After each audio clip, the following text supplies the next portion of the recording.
My dear brothers and sisters in Islam, let us start this khutbah with a question. Why would Allah subhanahu jalla fi ula make us go through the pain of hunger and thirst? Understanding that this question usually is posed in the West. Dealing with it, understanding their language, and addressing them in a way they can relate to it. In order for us to understand this question in itself and give him the answer that it would make logic and sense to them, you have to take him through a quick journey. First, you ask him a rhetorical question and say, how would you feel if I told you about a little girl that has no food and water? And then you ask him another question. Now that you cannot go to sleep at night for some reason or another, you go downstairs, turn on the TV, you actually see this young girl that has no food and water, no shelter. The hair is untidy and dusty. The flies on the eyes. She's got a belly that is full of gas. She bends over, grabs a morsel of food, dusts it off, doesn't know what it is, and eats it. How would you feel? See, the first time you only heard about it, so there's one mean of communication, one sense that was used in your body, a hearing sense. So you may be somewhat moved. But the second time we added a visual. You actually didn't just hear about it, you also saw it. So you were moved even more. Maybe a tear comes down the eye, a tremble in the cheek, movement of the lips. But if you don't eat and drink yourself, all your body senses are involved. And no one would ever be able to tell you what it feels like to be hungry and thirsty unless you go through it yourself. Now you know what it feels like to be hungry and thirsty. You don't take things for granted. You don't waste the food. You become grateful and thankful to Allah subhanahu jalla fi ula. You share with the less fortunate than you. You recognize there's a wisdom behind everything. That Allah subhanahu jalla fi ula teaches us how to become the best of human beings through the acts of worship. Teaches us moral conduct through the acts of worship, the ibadah. Allah subhanahu wa ta'ala links the ibadah with the akhlaq in the Quran in so many places. In Ramadan specifically, Allah subhanahu wa ta'ala is teaching us taqwa. The verse that everybody knows. يا أيها الذين آمنوا كتب عليكم الصيام كما كتب على الذين من قبلكم لعلكم تتقون. Oh, you believe, fasting was prescribed upon you as it was prescribed upon nation before you, so you may learn taqwa. So the act of worship is that Ramadan, the fasting, and the akhlaq, the moral conduct, the fruit of that is taqwa. As you see in other acts of worship, as salah, inna salata tanha anil fahsha'i wal munkar. Indeed, salah wards off evil. So the act of worship is salah. The fruit of it is wards off evil and transgression act. Zakah, khudh min amwalihim sadaqah. Take from the wealth, charity, purify them. and multiplies it for them, purifies them from the illness of the heart. To teach us to be jawad, given, generous, not a miserly, stingy. Same with Hajj. In this month, there is 2 million from inside and 2 million from outside. No quarrel, no fighting. La rafath, fusuq, jidal. Nothing. Not even beginning of intimate relations. So you'll see the connection between the acts of worship with the akhlaq, the ibadah. Acts of worship, the fruit of it is moral conduct and a behavior. So you become the best human being that walks on the face of the earth. It's hands-on management. Islam is a practical religion. It teaches you how to be the best through the acts of worship, as you're not doing exercises. So Allah subhanahu wa ta'ala is talking about taqwa, piety. But this khutbah is not specifically about taqwa. It's about the month of Ramadan and the school of Ramadan. So how do you learn taqwa? From fasting. The scholars say, if you don't eat and drink in front of people, or not having any beginning of intimate relations between spouses in front of people, and then you go home and close all the doors, and the only door you open is the door of the fridge, do you have taqwa, akhi and ukhti? La wallahi. So you learn to have taqwa. Be conscious of Allah subhanahu wa jalla fi ula when you're all alone. And that's when the scholars say, that's the only time you will know whether you have taqwa or not. When you're all alone, when you close all the gates, nobody else sees you, nobody else hears you except Allah subhanahu wa jalla fi ula.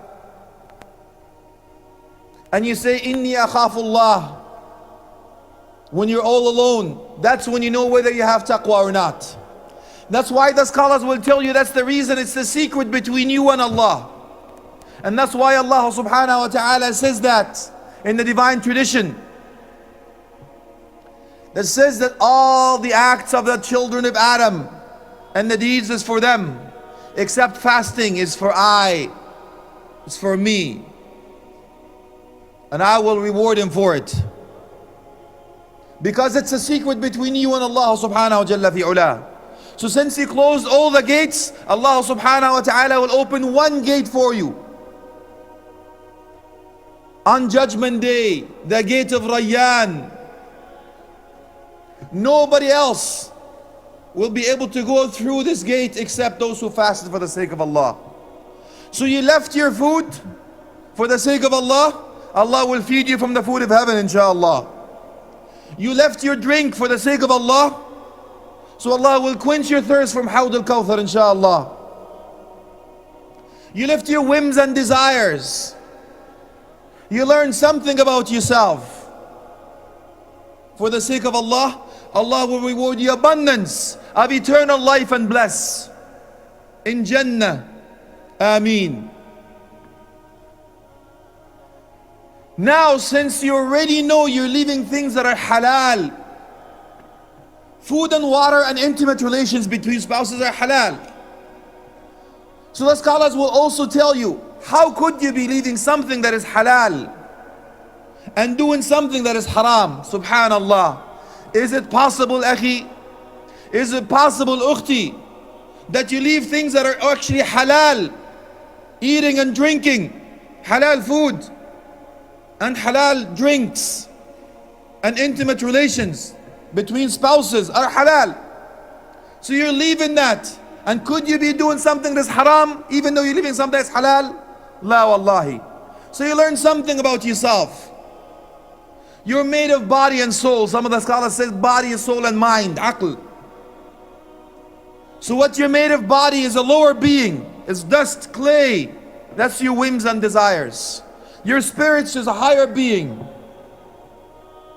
Your mind is what differentiates of the decisions you make, on the actions you take.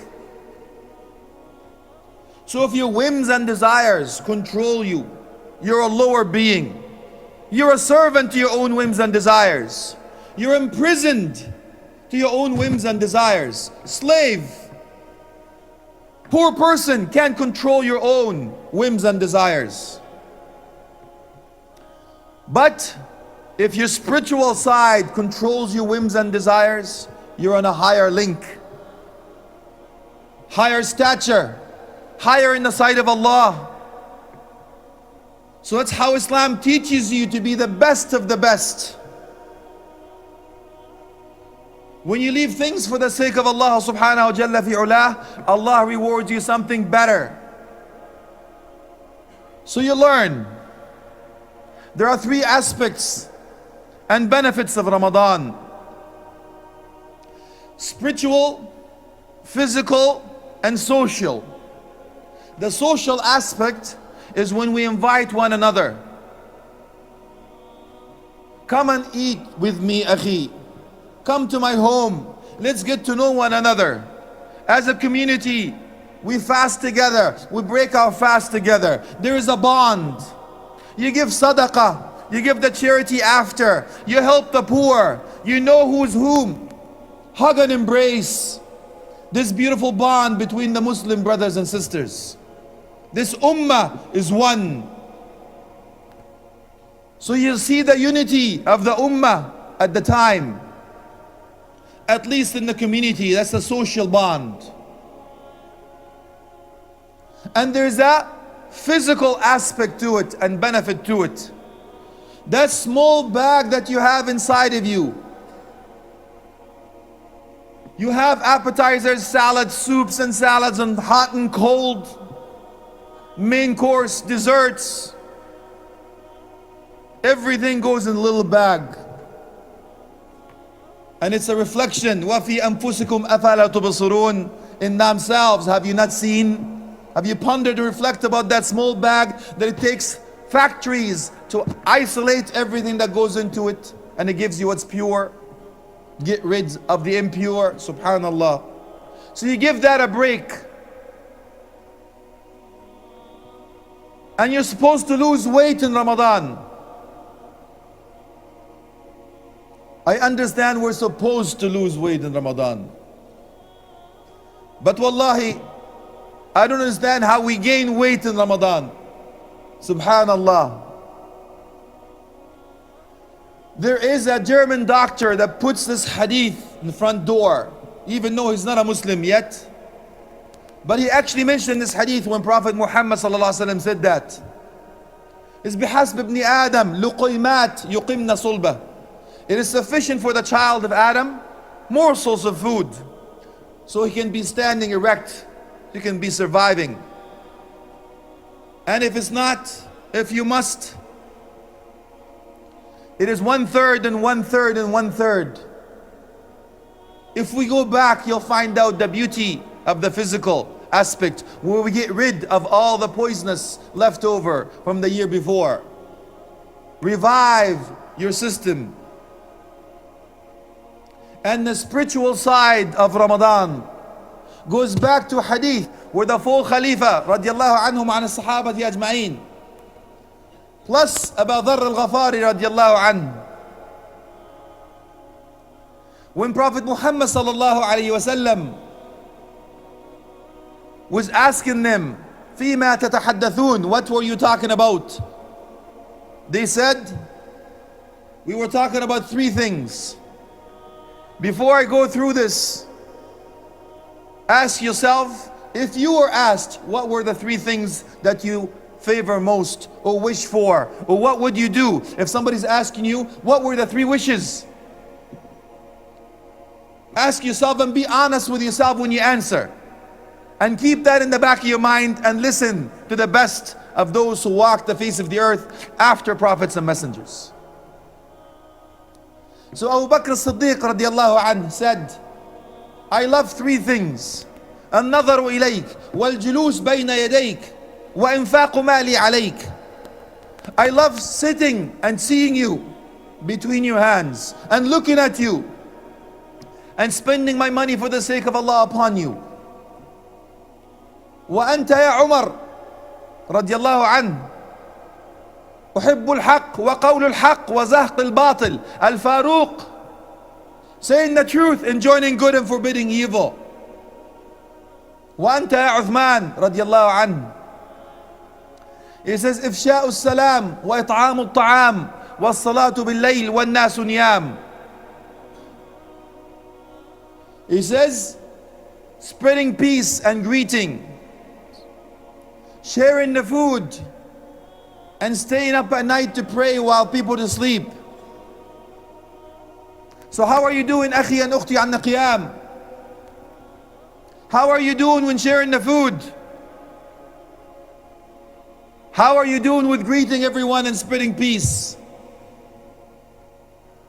وأنت يا علي رضي الله عنه عن آل البيت الأطهار أجمعين. He says إكرام الضيف والصوم بالصيف وقتل العدو بالسيف. Being hospitable to the guest, fasting during summer, and killing the enemy with the sword. So how are you doing with the guest, ya akhi and ukhti? When the guests come over, do you say to your wife, put the lobster away, honey, put the shrimp away, they're gone now, okay, you can bring him in? Subhanallah, man kana yu'min billahi wal yawm al-akhir falyukrim dayfa. If you believe in Allah and the last day, be hospitable to your guest. And fasting during the summer, you're not asked to do things like this, but this Ali ibn Abi Talib radiallahu anhu wardah, he wants more reward. And he says killing the enemy with the sword. And he goes to Abu Dharr al-Ghafari radiallahu anhu. He says, وَأَنْتَ يَا أَبَا ذَرْ. He says, أُحِبُّ الْمَرَضْ وَالْجُوعَ وَالْمَوْتِ. Subhanallah. He says, illness, hunger, and death. So he asked him why. Everything was in line. He says, إِذَا مَرِضْتُ خَفَّ ذَنْبِي وَإِذَا جُعْتُ رَقَّ قَلْبِي وَإِذَا مِتْ لَقِيتُ رَبِّي.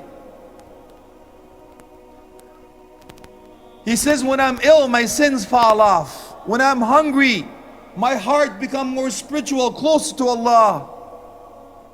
And when I die, I meet my Maker, my Lord. Subhanallah. And then ask yourself the three questions again. What would it be, akhi and ukhti? Swiss bank account, a big house, a private yacht, or a big automobile, right, akhi and ukhti? Not the best of the best, my brothers and sisters.